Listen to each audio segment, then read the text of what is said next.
شت الان میفهمم چرا انقدر فوری هست. ربطی به 23 یا نسل جدید نداره این چیزا. تو ذهن ما کاشته شده و الان جوانه زده و برگ داده. اوه من گرگم. I don't want to live in a hole anymore. It makes me feel poor.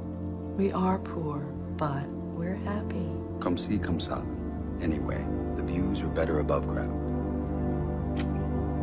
Honey, I'm 7 non-Fox years old now. My father died at 7.5. I don't want to live in a hole anymore. And I'm going to do something about it.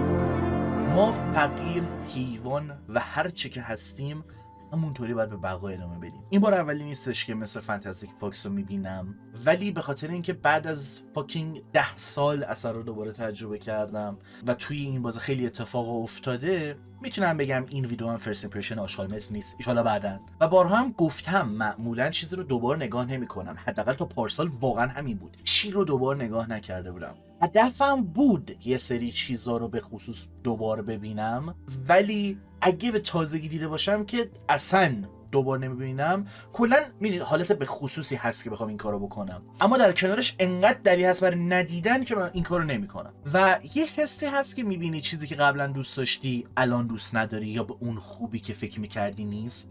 نوستالژی که داشتی برات خراب میشه و کلا انرژی منفی میگیری. چون من شخصا باور دارم که آقا نوستالژی فاکتور تا یه جای کمک میکنه. اثر اگه واقعا بد باشه فقط اون نوستالژیه برای تو خوبه.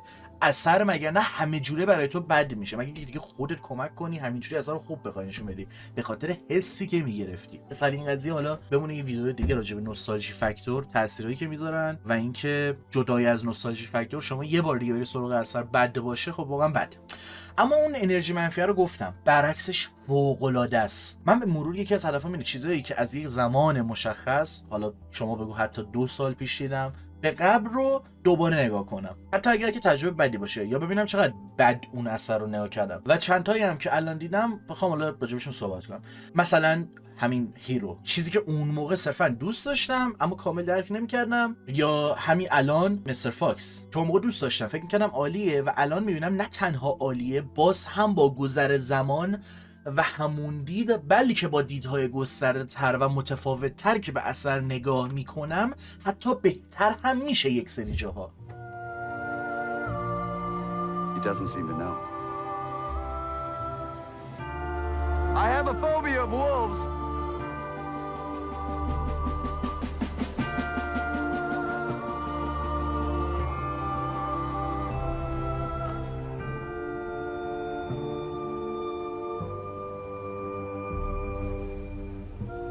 What a beautiful creature. Wish him luck, boys. Good luck out there. و اینکه یه چیزی نه تنها اون حس رو تکرار میکنه و بلکه بهتر هم هست، فوق‌العاده است.